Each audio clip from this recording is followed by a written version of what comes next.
Sadhguru, sometime back I happened to be in a situation where a friend of mine was drunk. So when she was in the drunk state, she was repeatedly saying that please don't judge me as I'm drinking, please don't judge me. It is… but she has lost her judgment, but she doesn't want you.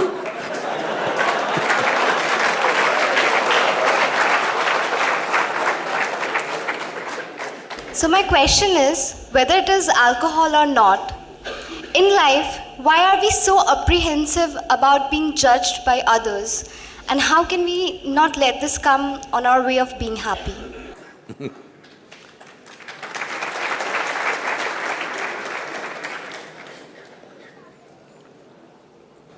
Look at me. See, I'm always stoned.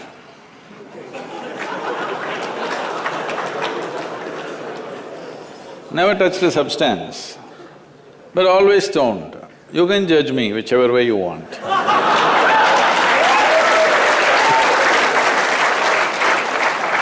Because one thing is, I'm stoned in such a way that I have not lost my judgment at all. And at the same time, whichever way you judge me has absolutely no impact on me because I'm completely stoned.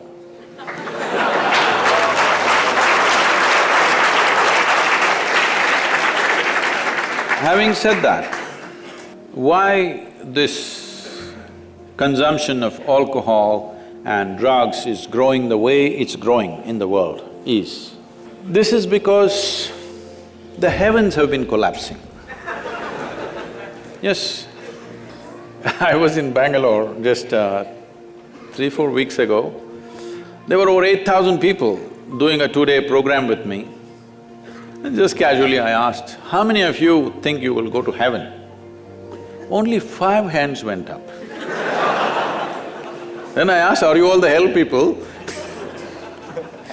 No, it's just that both heaven and hell have collapsed in people's minds. This is the first time in the history of humanity that this many people in the world can think for themselves. Otherwise, your priest, your mullah, your pandit or a book was thinking for you. The first time that so many people can think for themselves. Are they thinking right, thinking wrong? There are many issues about that. But they're thinking right, thinking wrong, but they're thinking. So all illogical things are naturally collapsing.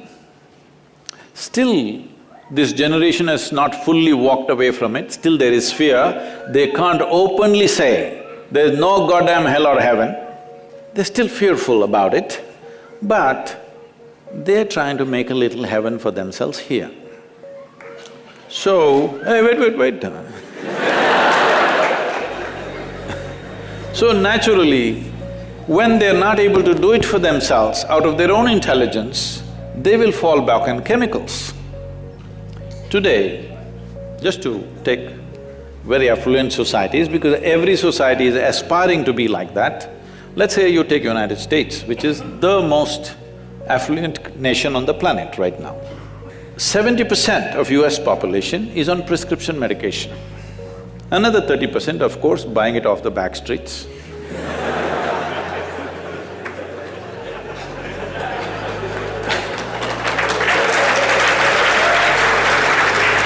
Most affluent nation, obviously affluence is not working. To be healthful, you need chemicals. To be joyful, you need chemicals. To be peaceful, you need chemicals. To be ecstatic, of course, that is ecstasy. So, I'm not even looking at it morally. It's never a moral issue for me. If 90% of this population right now is on chemicals, believe me, the next generation that we produce will be a generation which is much less than us. If we produce a next generation less than ourselves, we have committed a crime against humanity, because the next generation must be at least one step ahead of us, otherwise we've lost it. We've lost the entire process of civilization. when we produce a next generation which is actually less than us. So, we are heading towards this rapidly unless we teach individual human beings how to simply sit here and be blissed out. Stoned enough or no? Just look at me.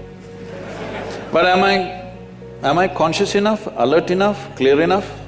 If there was a way to intoxicate yourself without losing your judgment, without losing your awareness, without losing your intelligence, it's a great thing.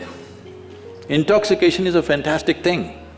Only problem is, it takes away your judgment, it takes away your intelligence, incapacitates you. That is the problem, isn't it?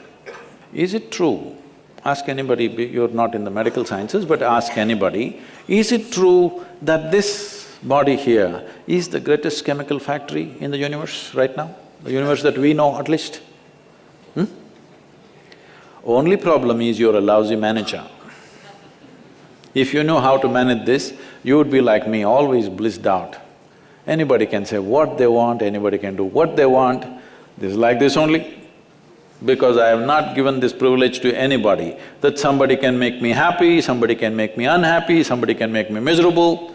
Right now, you are a consequence of other people's opinions.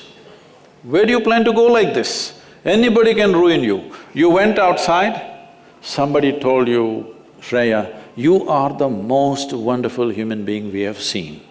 Then you were floating on that cloud, what number? What number? 9. Oh, in South we do 11.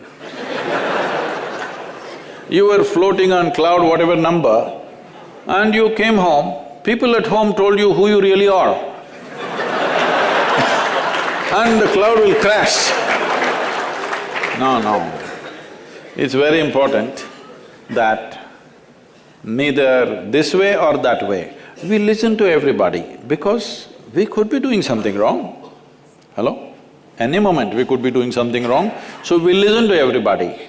But what they say will not determine how I am. Never, ever.